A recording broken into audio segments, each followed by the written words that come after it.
Operation Sindoor is that component of the deterrence part, where we are attacking the terror bases. So what exactly is Operation Sindoor? Let's understand. So if you see the official statement of the Ministry of Defense, they said that they're targeting the terror camps in Pakistan in retaliation to the attacks that happened in Pahalgam. So this is point number one. Now let's take a look at this map. We are targeting as many as 9 sites as a part of this. So you need to know the importance of this LOC. And this is the Pakistan occupied Kashmir. Did we breach the airspace of Pakistan? No. Our fighter jets went till the border and from there attacked here. We did not breach the airspace of Pakistan, and therefore we did not, in a way, attack. So this is a measured activity that is done by the armed forces of our country. And is this justified? Yes, under Article 51 of the UN Charter, this is justified.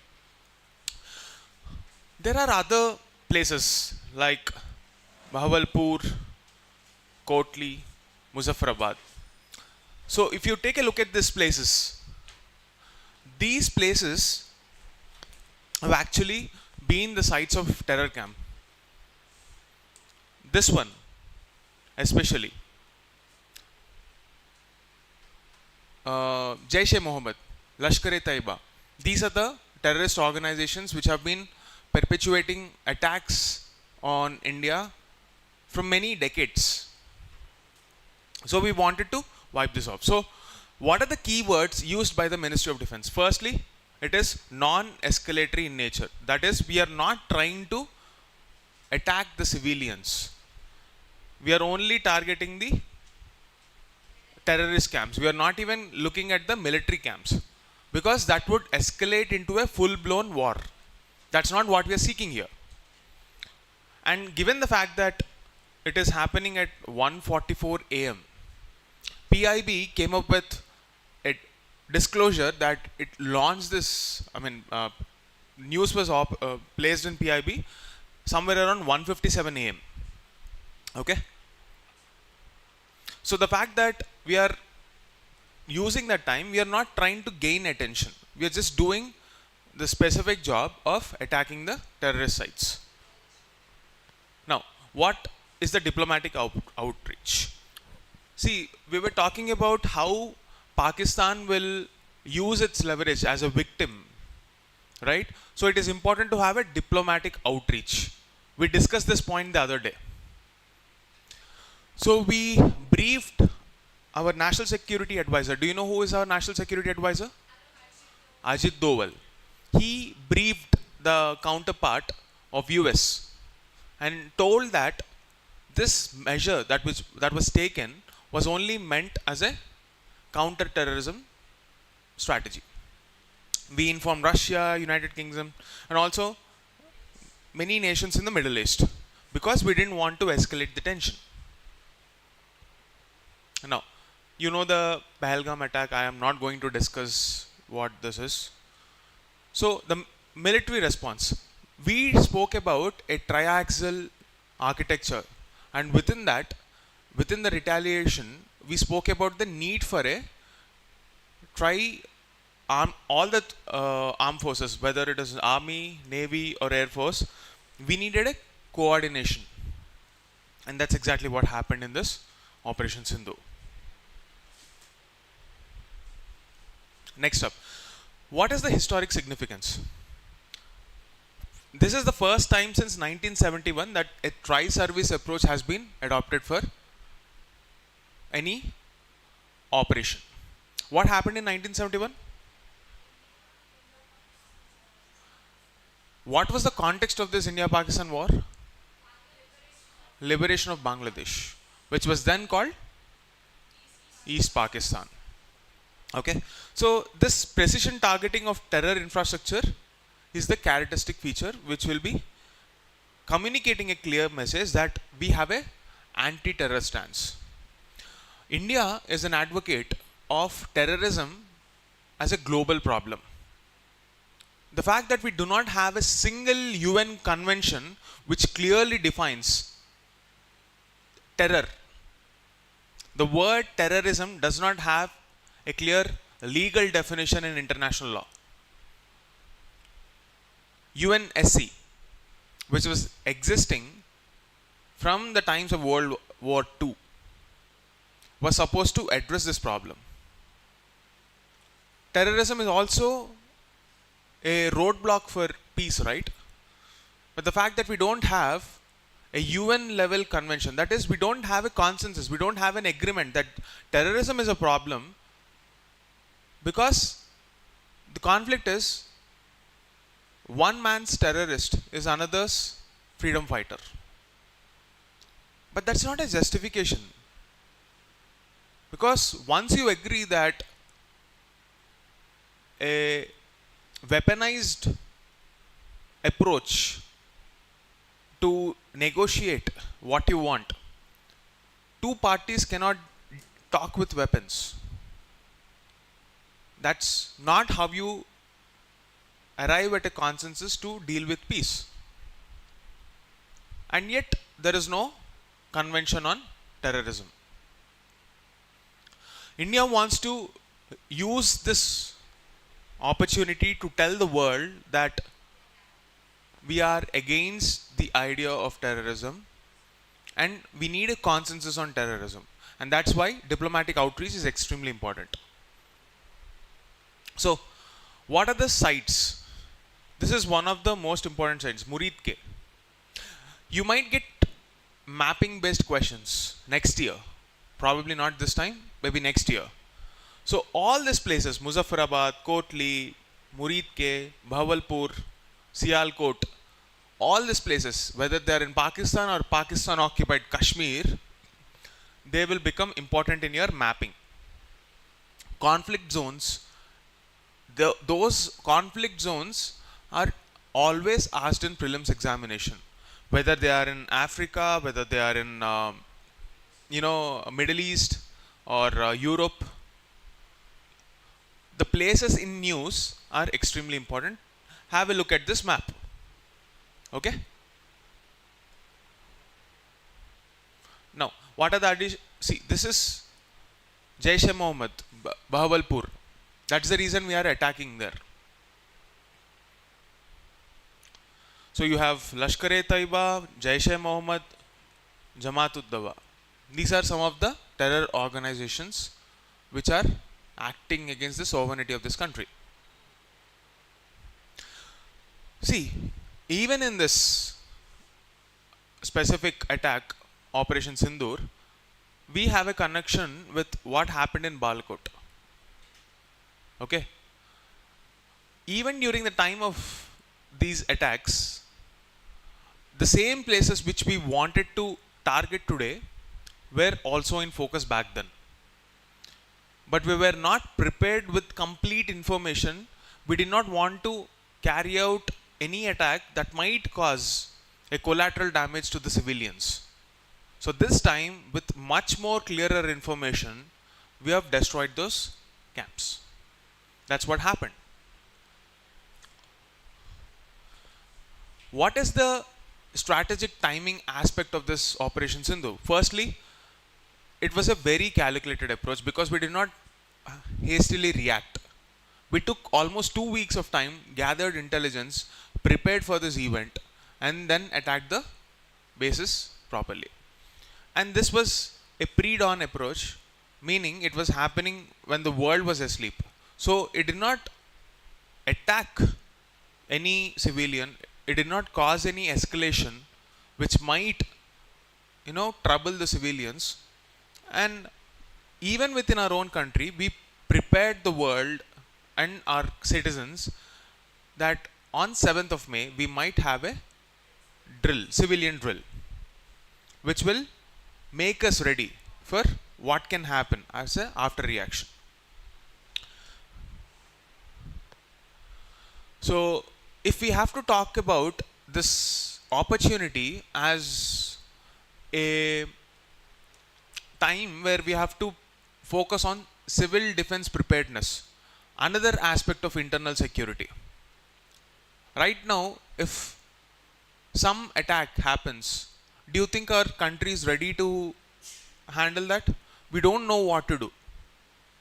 Situations like that should not happen again. So we have to normalize this mock drills going forward. We have to increase our capabilities to handle emergencies, both at a national level and subnational level. And finally, whenever you carry out attacks like this, this is a case study to tell that the timing of any activity that you do is important in international relations. We could have carried out this attack much before as well, but that would have portrayed an image that India is an aggressor. Now that is not the case.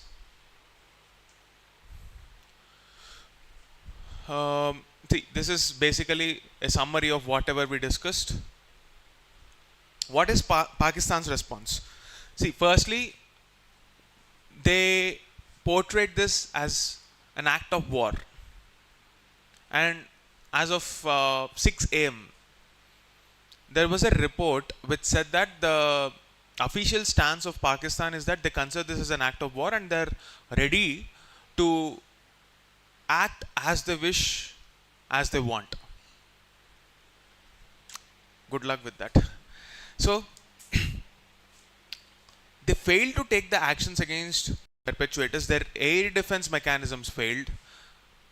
And as per the early reports on Twitter, that is X, we have had instances where Mossad, which is the Israeli intelligence, they are portraying, or they're actually reporting that Pakistani media channels are claiming that they attacked Kashmir and there's a lot of damage happening to the Indian military sites. But India did not acknowledge anything like that. So we are yet to see the developments and how this events will unfold. This is the situation as of now, 6 hours after the event is happening. What are the global implications we need to see? Firstly, it gives us an international credibility because we informed the major forces which can influence the decisions on this issue of terrorism. So this also focuses on maintaining the regional stability. It should not disturb our relations with Bangladesh, which has recently undergone a regime change. You have an acting head of the state there because the Prime Minister has fled the country. Then we are setting an agenda on counter-terrorism, the importance of counter-terrorism and how it should become a norm across the world. And we are also protecting our citizens against the external threats, and we have tried to build the morale of country after an attack like Pahalgam. These are the points that you need to take away. Now, what is the international legal framework that you need to understand, which can be important from your prelim standpoint? Okay. So firstly, the UN Charter, Article 2, Clause 4. This can be the single most point that can be used by Pakistan, saying that India violated the UN Charter. It prohibits threat or use of force against territorial integrity of states. See, India claims that we are only acting in our defense. But Pakistan says that the fact that you are launching missiles on Pakistani soil is an attack on our sovereignty. So which side is right? You also have Article 51, which talks about the self-defense principle. We are not attacking first. We are retaliating in defense. And we are using force only at designated terrorist sites. So this is our defense. Having said that, we also did not breach the airspace of Pakistan. So Article 2 Clause 4 and Article 51 of the UN Charter. These two conflicting claims can be settled through this fact that we did not breach the airspace, and secondly, we did not attack the civilian or military infrastructure.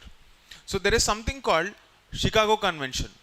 Okay, so this establishes complete sovereignty over territorial airspace. We did not breach that. Counter-terrorism exceptions. Sometimes we need to focus on amending this UN Charter to include counter-terrorism activities also within the ambit of this self-defense principle. Right now, we don't have such. What is India's message? We are saying that we are doing this for self-defense. We are not an aggressor. We are saying that we have zero tolerance for terrorism. And our Prime Minister or Defense Minister tweeted saying that justice has been served. Jai Hind.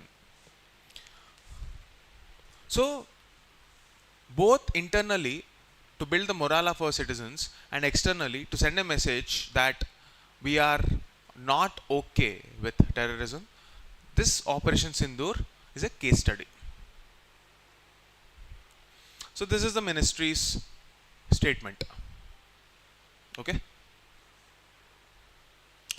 So you need to know about Maulana Masood Azhar, a designated terrorist. The definition of terrorist is a problem for the world. China has been one of the advocate against this global convention on terrorism because they fear that they might lose their strategic advantage, especially with respect to their One Belt, One Road or Belt and Road initiative, which is like the, do you know what this is? Belt and Road initiative. It's like China's strategy to build infrastructure that connects China to the rest of the world, either through road, or they are extending this idea maybe through naval passages to sea routes. Basically, whatever connects China to the rest of the world, they're using this economic diplomacy tool as a leverage to maintain control over different countries. Okay? And Pakistan is one partner in this initiative of China where they are controlling access to infrastructure. China-Pakistan Economic Corridor, which passes through the Pakistan occupied Kashmir region. That can also be a problem if Pakistan doesn't get China's support. It would be easier for India to handle this issue. So today we took a direct action because we attacked the sites where this person is alleged to reside.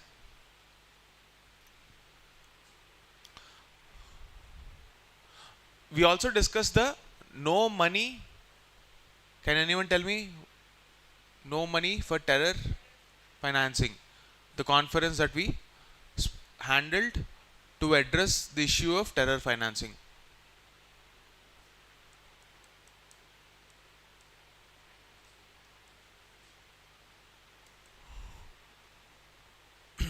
So what are the implications looking forward? The issue just started. It's difficult to predict how this will pan out, but what is the ideal outcome that we should be focusing on? Firstly, we should ensure that this retaliation will not escalate into a full-blown war. We have to increase our vigilance on our borders within the country also, and then we have to widen our diplomatic channels to contain the posture. Bad positioning of India's activities should be stopped. And then the long-term strategy should obviously be about counter-terrorism strategy. So this article or this discussion, this is not an article per se because we don't have a newspaper article yet. Okay, so this is just a developing news. A few hours has passed on. So we are just trying to understand the situation here. Even to prepare this PPT took me like a couple of hours to collate it, the information from different sources. So here you have to link it back to a topic which has been in news for almost a decade now. Comprehensive Convention on International Terrorism. So this proposal first came in 1996 when there were many cross-border terror attacks, right from the 1993 Bombay Stock Exchange bomb blasts. Many other bomb blasts happened. So the purpose of this is to have a clear-cut definition of terrorism and prosecute those terrorists across countries, not just in India. And then there is this UN Resolution 1267, which is an issue-specific resolution. Resolutions are always issue-specific. So we will discuss about this UN Resolution 1267 in further classes. Okay, those are specific issues only for a specific event. But we should not have such ad hoc mechanisms. We need, what do you mean by an ad hoc mechanism? It's temporary mechanism. It's not like we should not have mechanisms like as if they are a band-aid. Wherever surgery is required, we need to perform that, complicated surgery. You can't expect to just put a band-aid on that deep cut and expect the wound to heal. A surgery requires a surgery. A band-aid fix is not going to help. A cosmetic fix is not going to help. You need to address the root issue. Okay. So what are the key obstacles to the agreement? Main problems blocking agreement are Western countries worry about civil rights. Islamic nations want exceptions for freedom fighters. They believe that these people are freedom fighters. Because of this disagreements over definitions, the draft has been stuck in a UN committee since 2004. Even though most countries agree that terrorism needs a coordinated response.